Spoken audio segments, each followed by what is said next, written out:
Okay, so we can continue now. Since there was a glitch in the connection at the last minutes of the previous hour, so I would like to repeat what I said, which is the third property, scaling in Z domain. So if you multiply some x of n signal with z to the n, or z0 to the n, where z0 could be any complex number, it could be real or imaginary, whatever, it doesn't really matter. And the radius which is determined by a pole may become a larger circle radius or a smaller radius, and it may change the open the microphone and tell me that you are hearing me. I can hear you. Okay, so it was the laptop which made a glitch now. So it's hopefully coming back. Hopefully. Okay, so if there is some rotation in the pole, then it will not really affect the region of convergence. That's what I'm saying. It actually appears like this.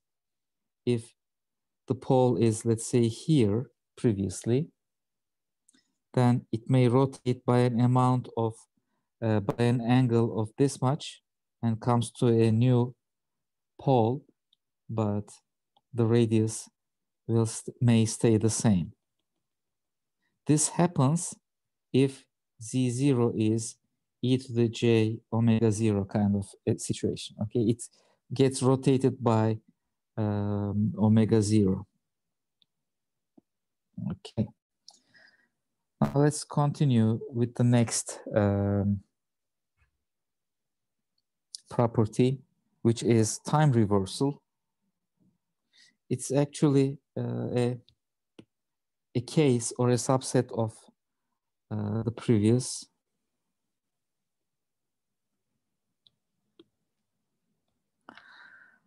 It's like this, x of minus, now something bad must happen, therefore this time it's the inking that is perturbed.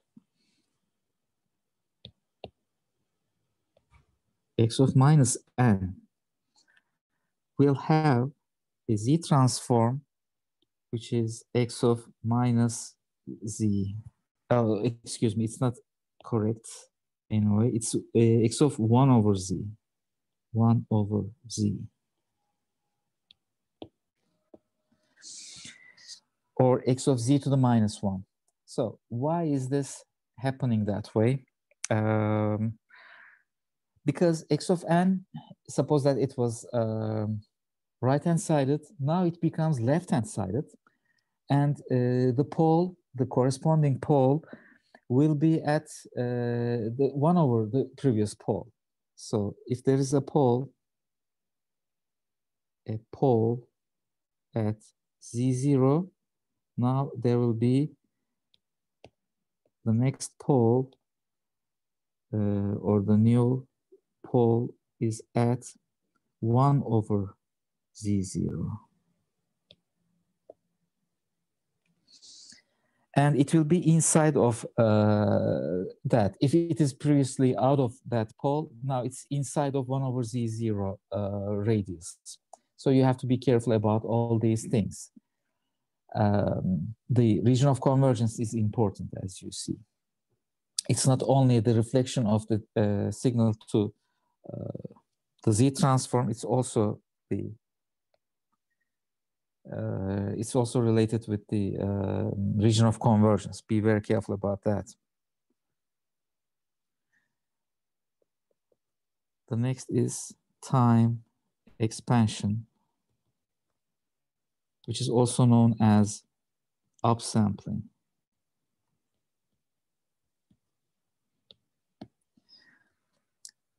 So if you have an upsampled signal by a factor of k, which happens to be like x of n over k when n is an integer multiple of k,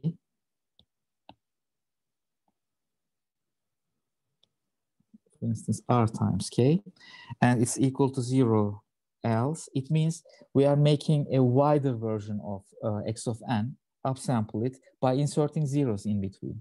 If we are upsampled by 2, for instance, we take a value from x and put a 0, another value from x and put another 0, etc. It's like stretching the signal. That is something we also did for the Fourier transform, but for this one, the situation is not very much different. Its z transform is easy. It's equal to z to the k, x of z to the k. And the region of convergence is determined by a new pole, which is located at to the power of minus k. So let me write it like r to the power 1 over k. But what I really mean is that if there is a pole z0,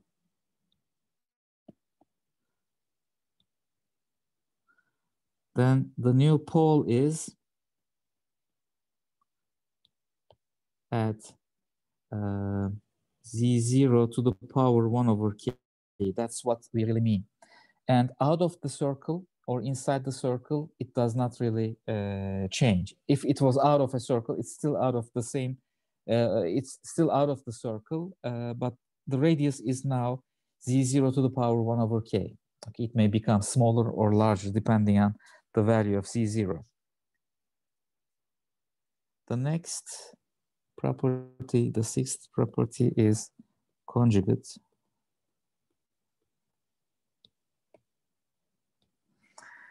So if you have x conjugate of n, then its z transform is capital X conjugate of z conjugate.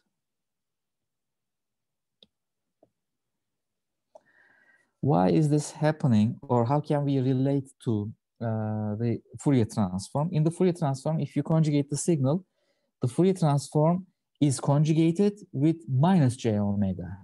You remember that? So it was x conjugate of minus j omega for continuous time signals, for instance.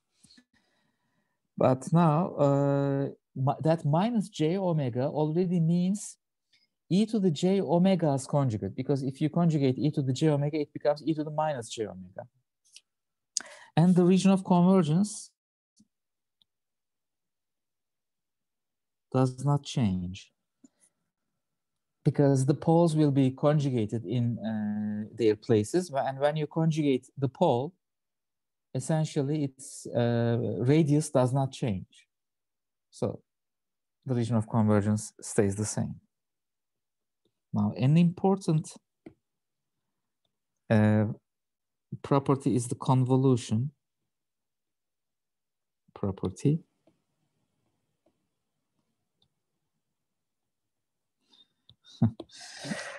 And it tells me that if you convolve two time signals, then their z transforms are multiplied. Very obvious.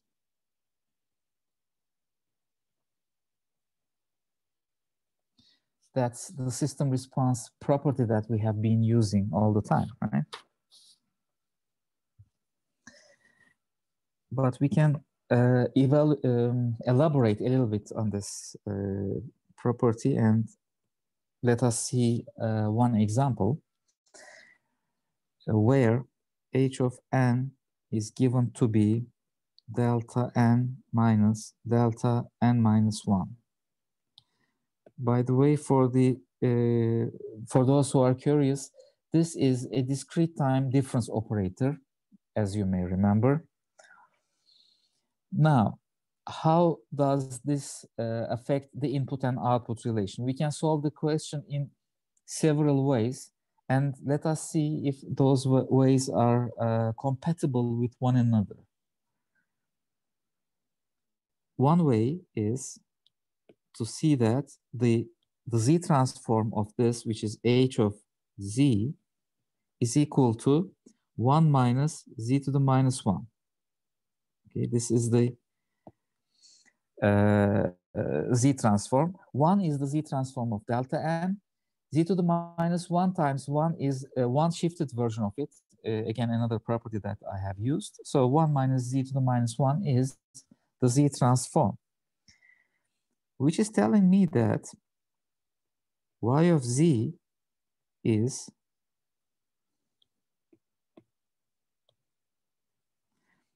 one minus z to the minus 1. It's getting worse and worse. Z to the minus 1 times x of z.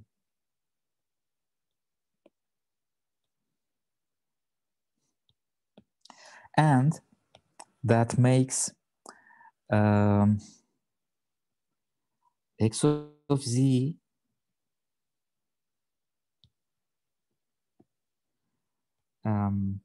minus, come on, z to the minus 1 times x of z. Let's see if I can remove them all. All right. So this is the this is what is happening in the z transform, and from here, let's take the inverse z transform of all these things. I can see that it gives me x of n minus x of n minus 1.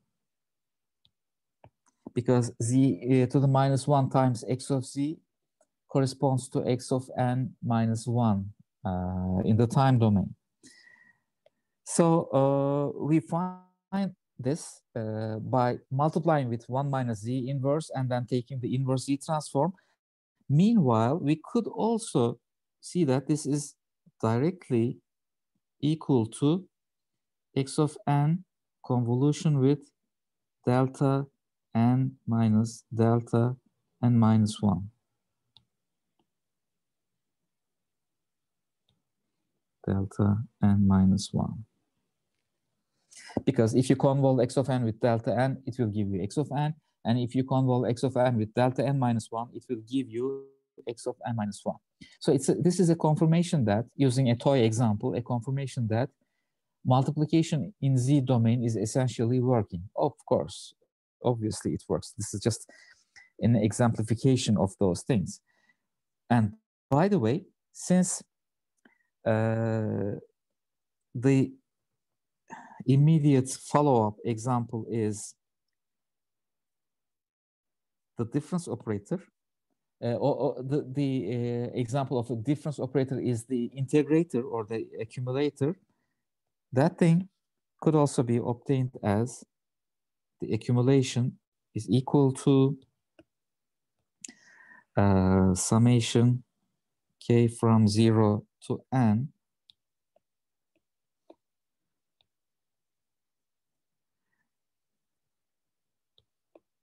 I'm unable to even write a proper k here of x of k. This is the accumulation, and that is also known as u of n convolution with w of n. U of n is the unit step. So if you convolve with a unit step, it corresponds to an accumulator. Then clearly 1 over 1 minus z inverse times x of z is the z transform of the accumulation, which is telling me that this 1 over 1 minus z inverse is therefore the z transform of a unit step function. And the unit step function is not really a convergent system because it has a pole at z is equal to 1, and out of the pole is a radius greater than 1, which is not including the unit circle. So an accumulator system is not including the units circle, and therefore it is unstable. So an integrator is an unstable system. The last one is differentiation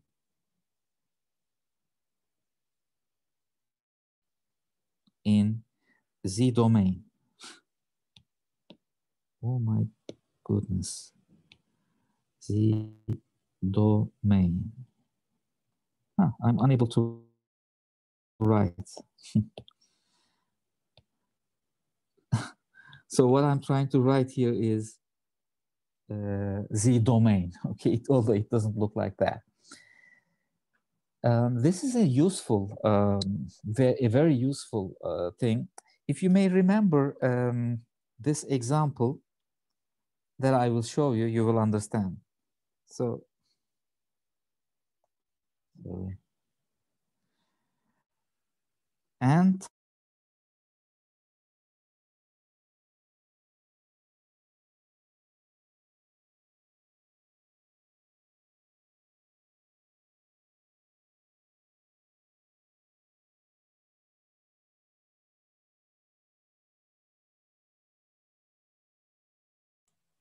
Sesiniz gitti sanırım hocam.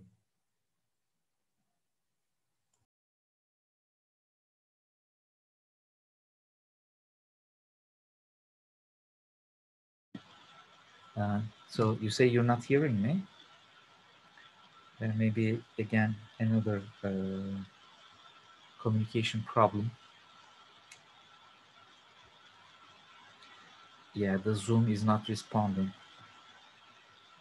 The Zoom program is not responding. I will have to join again.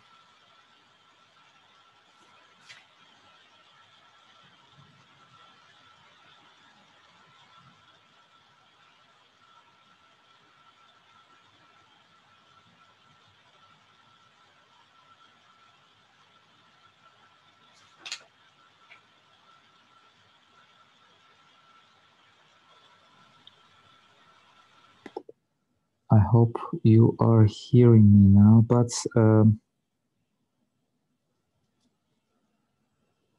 screen sharing seems to have a problem because, yeah, now I can make screen sharing again.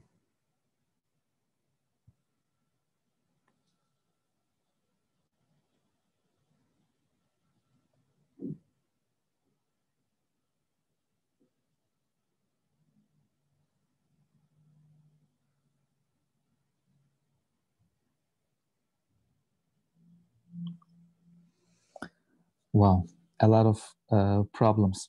So this is the differentiation in Z domain example that I was talking about.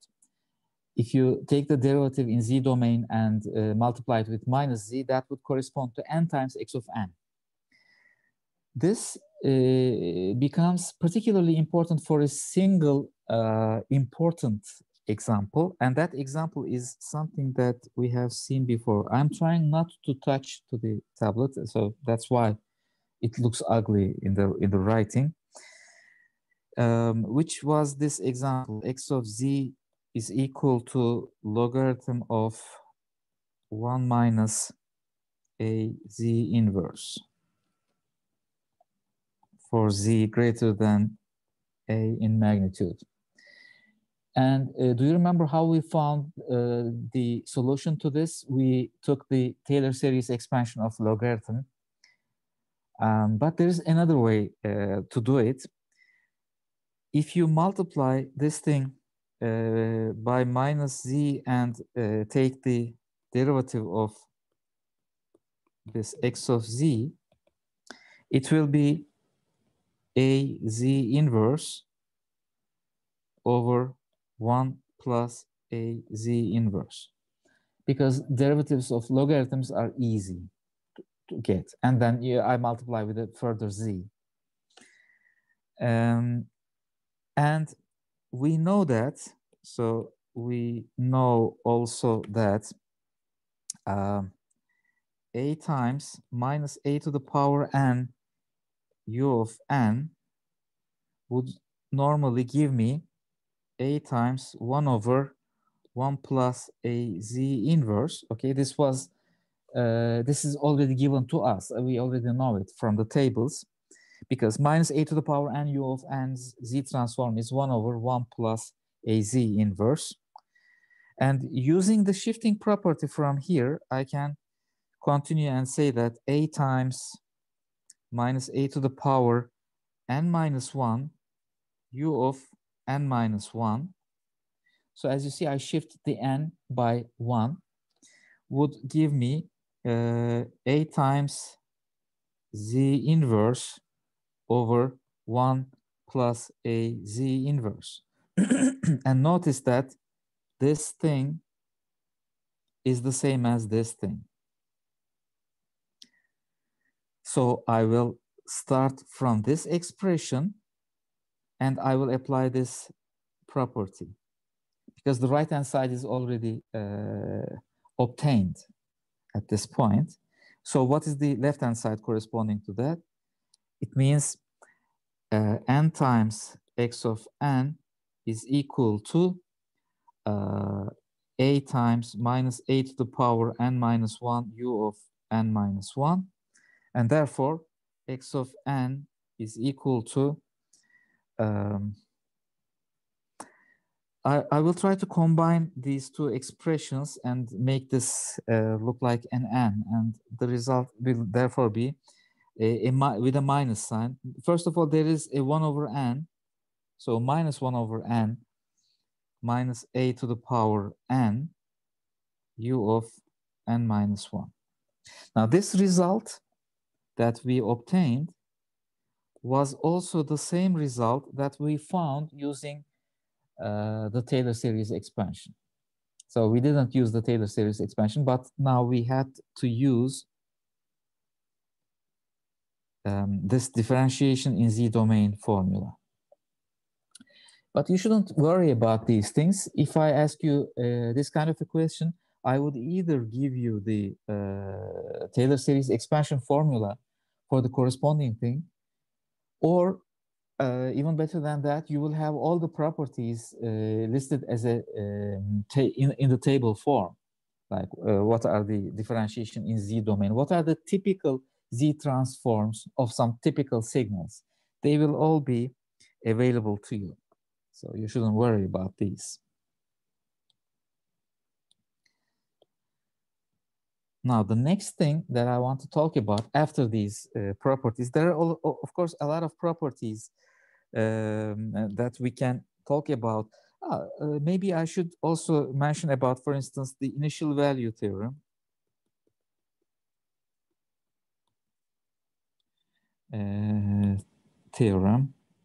The initial value theorem states that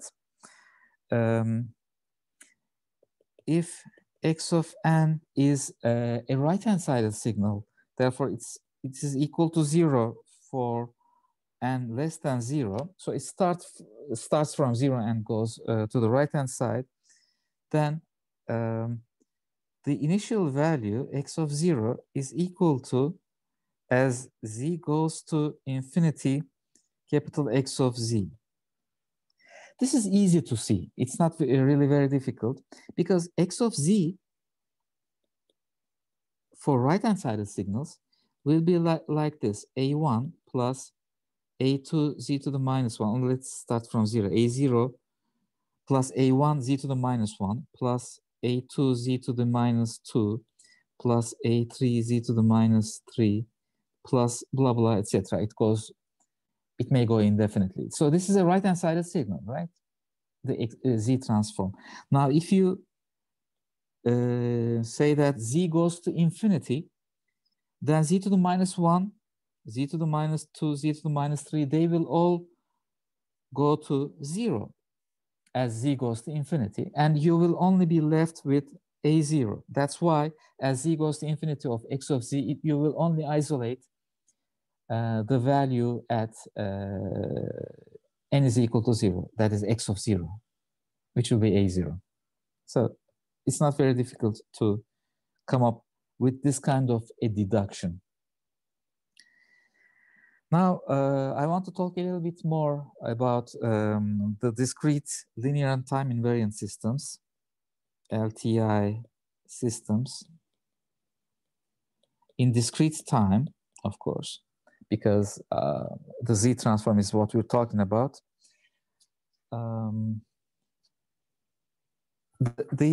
system, H of n, will have a system response. The impulse response H of n will correspond to a system response of H of Z, and we know that if you convolve, excuse me, X of n with H of n, we will multiply the Z transforms, X of Z times H of Z.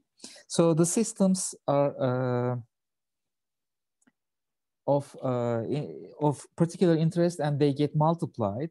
And furthermore, there is one other expression that is necessary for explaining the discrete time the discrete time linear and time invariant systems.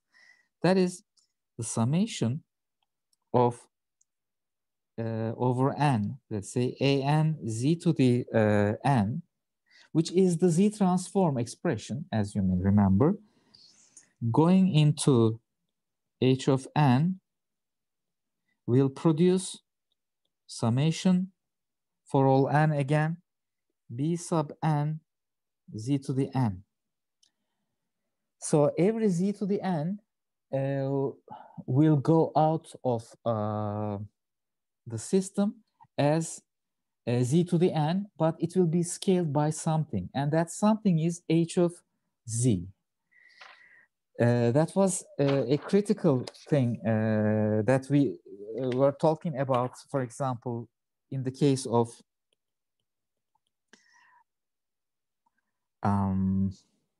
X of n is, let's say, 2 to the n.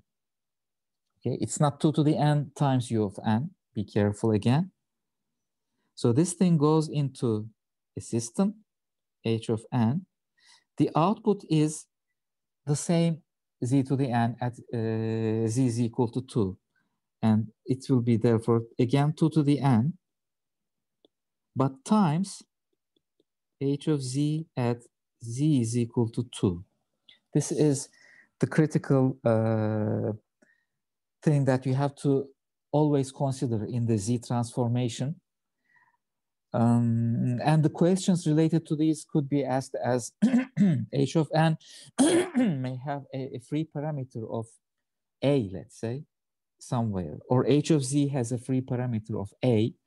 And we know that 2 to the n comes in, and the output is, for example, 3 times 2 to the n. So how do you find A? You say that H of Z at Z is equal to 2 is equal to 3, because 3 times 2 to the n comes out, which tells me that H of Z at Z is equal to 2 is 3. So insert into the Z expression Z is equal to 2, and you will isolate A, and you will find what A is. Equate it, equate H of Z as Z is equal to 2 to 3, for instance. If it is given as 3, then you find it that way. And although I have been talking and implicitly mentioning about this, let's also say that, let's write it rigorously. H of Z, for H of Z, if region of convergence includes the unit circle, then we say that it is a stable system. Fair enough. If region of convergence is out of a circle, then it means the system is causal, because it's right-hand sided. Out of a circle means right-hand sided, and right-hand sided impulse responses would correspond to causal systems. Now let's elaborate. Let's think a little bit about the system theory. So if you want a causal and a stable system, and stable systems must have all the poles inside the unit circle. All poles must be inside unit circle because it's causal, it's to the out of the outmost pole corresponding to a radius, and it must also include the unit circle. Therefore, all of the poles for causal and stable systems must be inside the unit circle.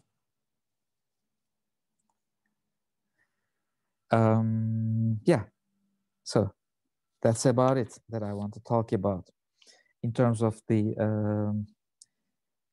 stability and causality of the linear and time invariant systems. But there is one more thing that I want to talk about for or regarding the linear and time invariant systems, and that is the difference equations, like the differential equations in the Laplace transform case. Difference equations.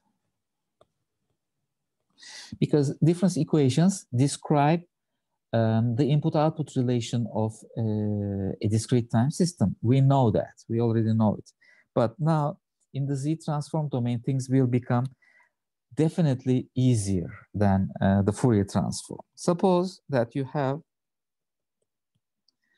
a difference equation which describes a system y of n minus 1 over 2 y of n minus 1 is equal to x of n plus 1 over 3 x of n minus 1. This is just a difference equation, and it describes the input-output relation between x and y. X is the input and y is the output.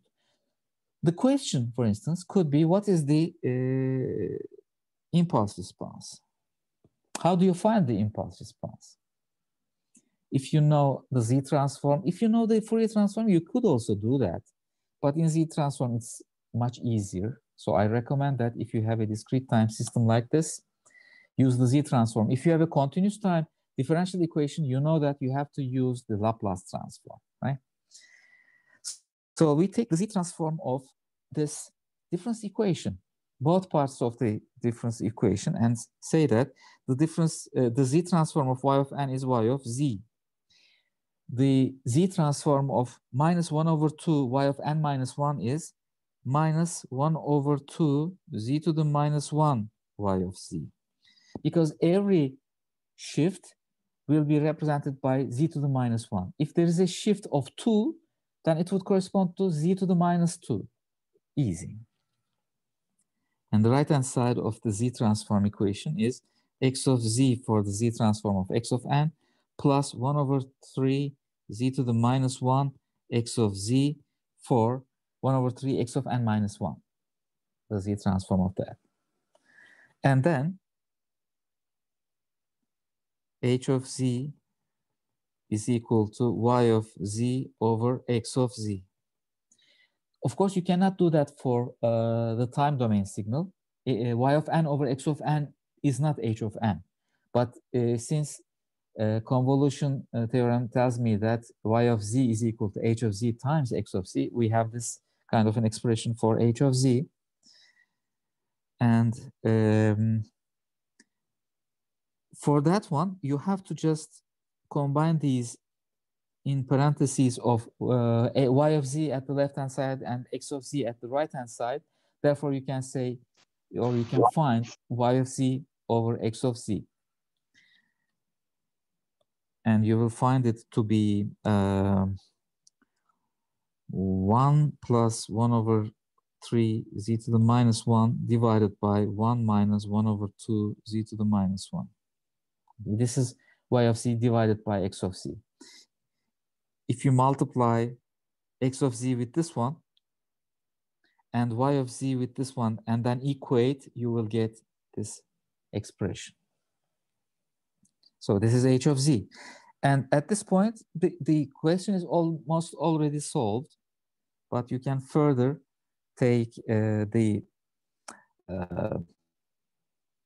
inverse Z transform of this H of Z, or find the inverse Z transform of this H of Z, and determine what is H of N. You can do it if there is a numerator business like this. We know, for example, the inverse Z transform of 1 over 1 minus 1 over 2 Z inverse, right? So this is essentially 1 over 1 minus 1 over 2 Z inverse plus 1 over 3 Z inverse over 1 minus 1 over 2 Z inverse. So if you have these kinds of numerator problems, then what you can do is you can split it into individual items of the numerator like this, and then find the inverse Z transforms. For example, for this one, the inverse Z transform is 1 over 2 to the power n, 1 over 2 to the power n u of n, okay? How about this one? Can you find the inverse Z transform of this new expression? We already know what is happening for 1 over 1 minus 1 over 2 Z inverse. Now that one in the Z domain is multiplied by 1 over 3, so we just multiply by 1 over 3, that's easy, but it's also multiplied by Z to the minus 1 too. And what was Z to the minus 1 when you multiply in the Z domain with Z to the minus 1? What is happening in the time domain? In the time domain, it just corresponds to a shift. So we will do that. Plus 1 over 3, it's there, of shifted version of 1 over 2 to the n u of n. And it's shifted by 1. So it's 1 over 2 to the power of n minus 1 u of n minus 1. And then we put those things within a red box and say that this is h of n. Okay, that's how we find it. If the difference equation is, of course, more complicated, it may be, it seems to be first order because it's the first order at the output, which means the system is first order. But it may be second order. There could be y of n minus a y of n minus 1 plus b y of n minus 2, for instance. And for those things, of course, you have to think more carefully because the denominator will contain 2 poles.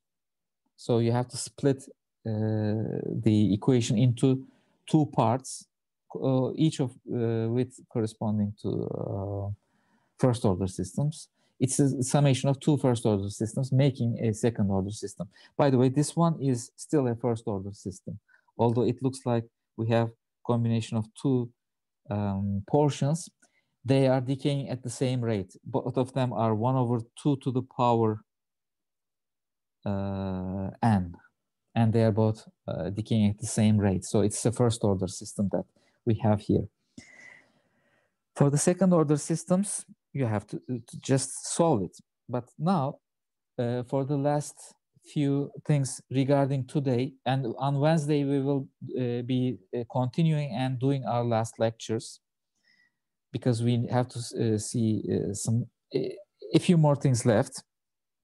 But for today, we have one important last example, which is this. It's a problem that is artificially constructed. We have an input, let's call it x1 of n, defined to be 1 over 6 to the power n u of n. So this is an input.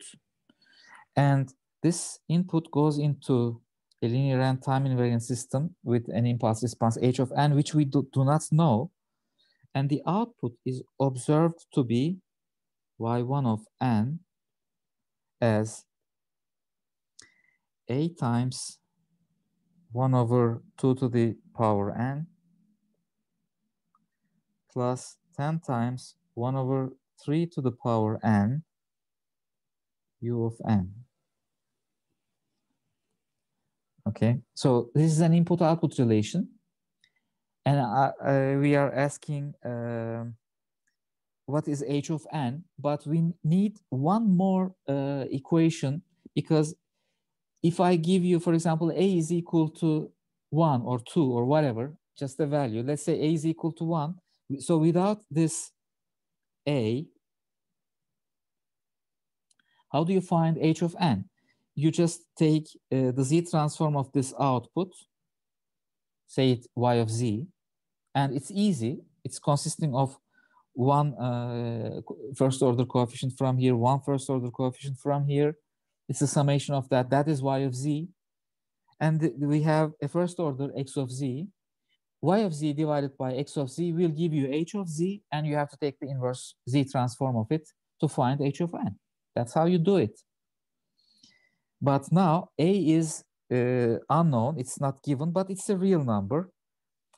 It's not a complex number, at least. And we have another input-output experiment, and that is x2 of n is equal to minus 1 to the power n without a u of n.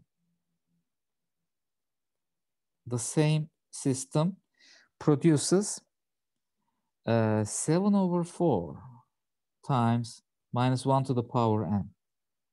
As you see, minus 1 to the power n comes into the system, minus 1 to the power n goes out of the system, and immediately you understand that h of z at z is equal to minus 1 is equal to 7 over 4, or capital H of 1 is equal to 7 over 4.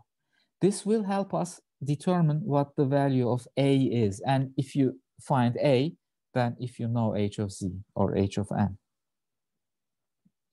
Now let's take the z transform of y1.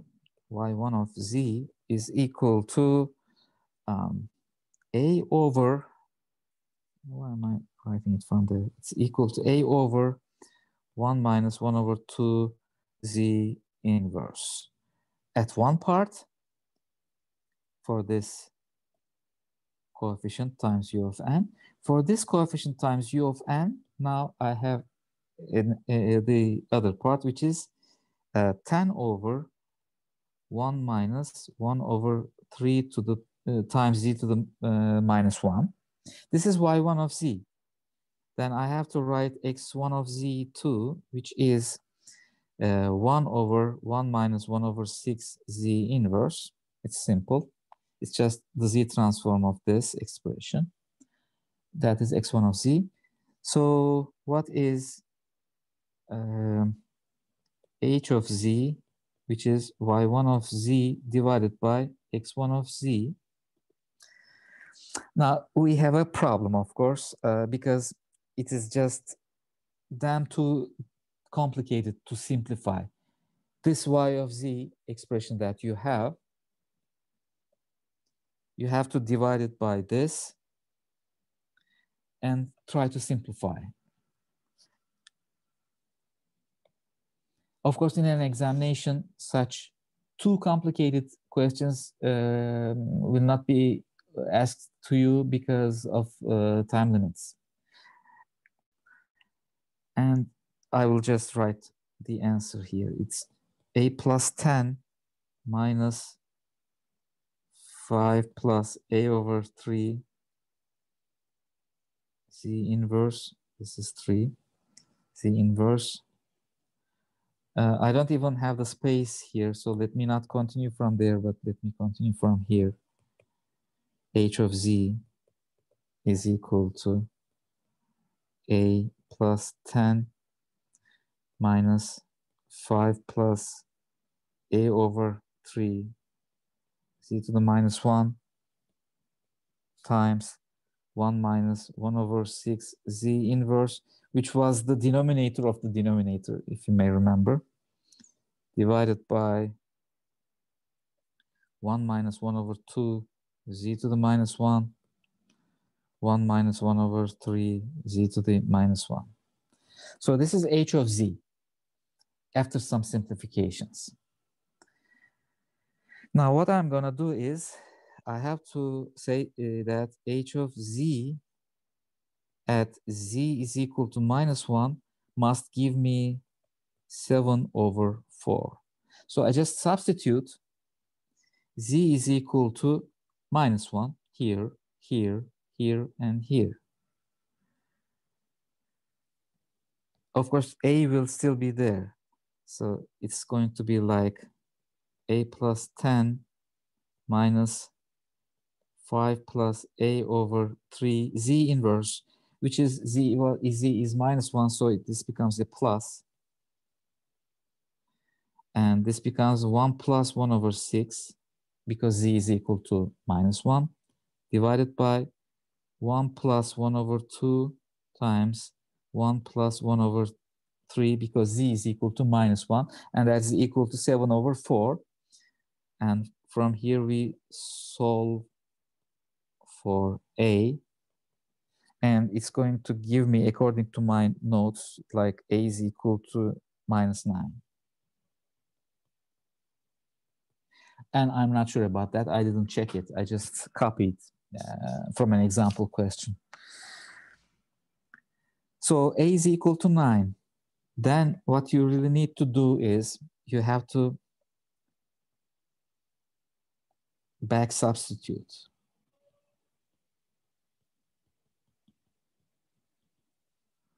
A is equal to -9 into the top expression, and that will give you, h of z is equal to, so from here we get h of z is equal to 1 minus 5 plus -9/3, which is -3. 5 minus 3 is 2, so minus 2z inverse, okay, and 1 minus 1/6 z inverse divided by 1 minus 1/2 z inverse, 1 minus 1/3 z inverse. So this is h of z. After struggling, you should be able to get this h of z expression, which is which could be written as something divided by 1 minus 1/2 z inverse plus something else divided by 1/1 minus 1/3 z inverse. So we have two first order systems making a second order system together with the numerators, of course. And you will find just what is A and what is B. And from here, just need to invert and find h of n. It's not easy, but systematically, at least, this is the way you have to approach such problems. Okay, I'm just giving you an example. And I'm aware that in examinations, unfortunately, we are asking for rigorous answers, although we are only teaching you the methods. So you have to be accurate. You have to solve correctly what is h of n and give me an answer over there in case this kind of a question may be asked. But I again confess that this is too difficult. Not too difficult, but too long and cumbersome a problem to be asked in an examination. But you have to understand how it works. You have to learn how this thing essentially works. So finding h of n will be really difficult. But for example, I could ask you only what is A, and then you have to give me the answer. Or I could ask you what is the difference equation. So you just need to substitute A into the difference equation, which is not here yet. The problem was not asked in the form of a difference equation. It was asked in the form of this input gives you this output. So what is the difference equation? Let's do that. At least that's a little bit easier than the rest, because this h of z can be simplified into this form. The numerator is 1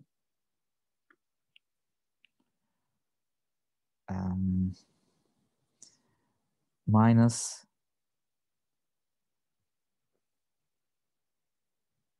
two plus 1 over 6 z to the minus 1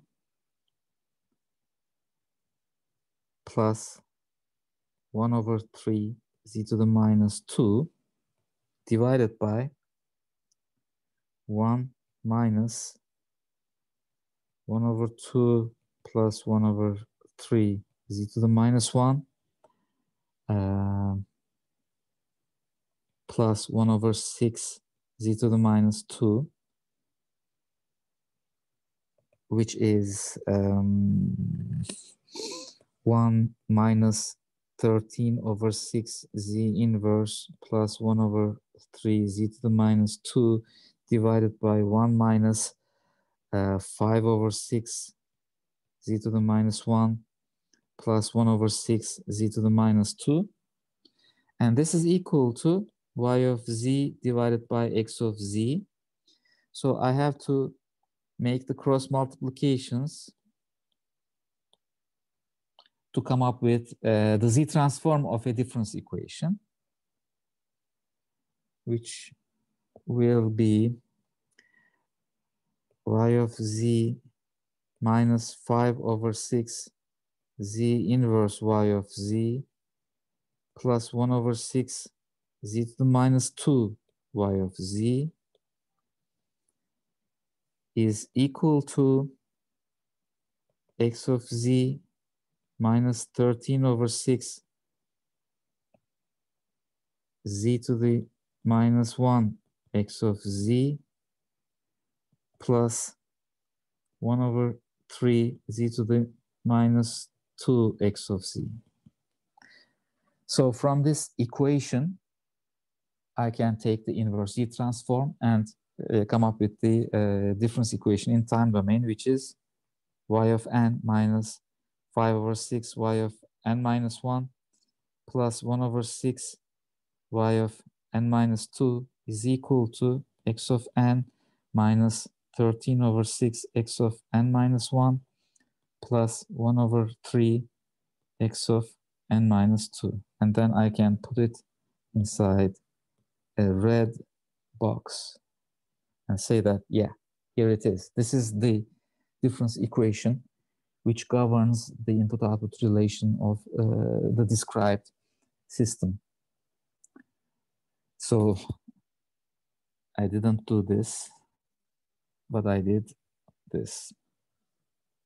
The first one, unfortunately, was a little bit too difficult for my taste to do in class. So let's not spend time for it. I want to talk about a few more things, and it's regarding the poles and the zeros. So that's important.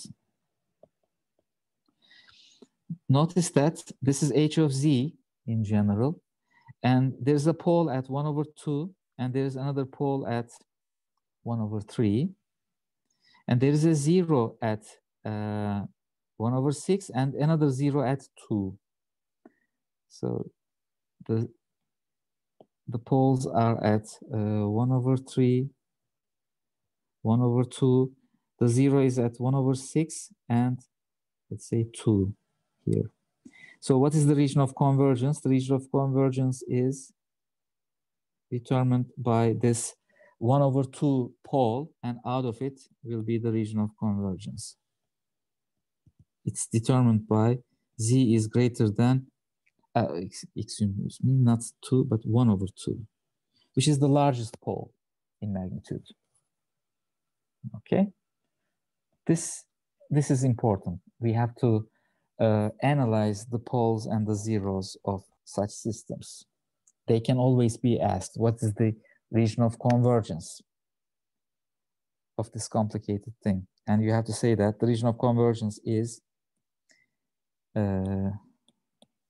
z is greater than 1 over 2. This is the answer to that question, part of the question. So this question may have a lot of parts. What is the impulse response? What is the region of convergence? What is the difference equation? And all of them can be answered. And now we know how to do that. So I want to stop at this point regarding the discussion for today. We will continue on Wednesday. And now I'm stopping the recording and leaving the word to you if you have any questions.